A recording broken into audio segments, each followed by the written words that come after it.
Alrighty, so I have my friends back home up on my computer on the online streaming. My name is Emma Rinkus, and I'll be talking about student loan debt. Student debt is money owed on a loan that was taken out to pay for educational expenses. The student loan debt in the United States is currently at $1.6 trillion, but continues to rise daily. Student loan debt is on a continuous rise and contributes to the majority of student debt for people ages 18 to 44. Although above age 44, 4% of the population has student loan debt. Student loans come in a variety of forms. There are two main types of student loans, federal and private. There are roughly 5 types of federal or Stafford loans: direct subsidized loans, direct unsubsidized loans, parent plus loans, graduate plus loans, and direct consolidation loans.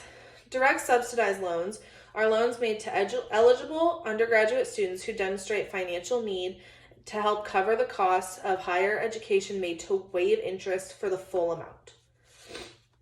Direct unsubsidized loans are loans made to eligible undergrad students who demonstrate financial aid need to help cover the costs of higher education. These do not waive interest or the full amount. Most people I know have direct unsubsidized. That would be when you fill out the FAFSA, that would be your federal loans.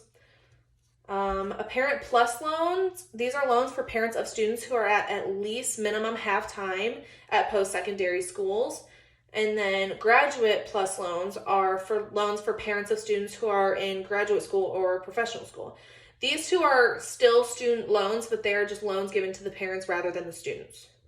And then a direct consolidated loan combines 2 or more federal loans into a single loan with a fixed interest rate based on the average rate of the loans being consolidated. So that can be a mixture of the direct unsubsidized plus the parent plus loans, anything like that.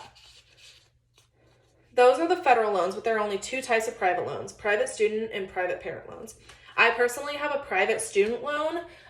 This means that the loan is under my name, and this is one of my interest payment forms. It's under my name, but my dad is a co-signer, and I just get billed the interest monthly, which is an option that I personally chose.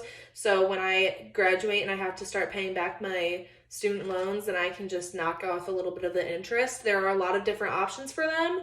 Or there's a private parent loan, which just bills the parent instead, and it's under the parent's name rather than the student's name. While loans are helpful, applying for scholarships is always an option.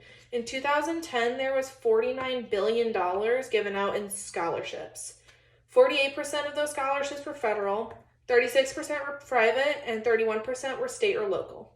Although scholarships help, they don't completely cover tuition.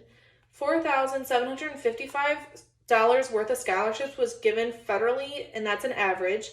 And then on average, $8,366 was private, $2,844 was state and or local. Anything else with the college chosen has a lot of factors. I have a lot of friends that chose to go to universities that were more expensive rather than a community college, and they had to apply for more scholarships than I did. Scholarships are meant to be based off of needs but tend to be biased. On average, in 2010, 62% of the people who got a scholarship were white and only 38% were minority. Student loans fall in this pattern too due to lack of distribution. 59% of the people who got student loans were women and 41% were men. This actually surprised me because I figured it to be a little more uneven. There are more scholarships than the loan options, and almost any loan is going to result in a high amount of interest and usually a lifetime of debt, considering the 44-year-olds with the student debt and all that. There are academic, athletic, and fast food loans, scholarships which can all be considered. And while both scholarships and loans are an option, neither is ideal.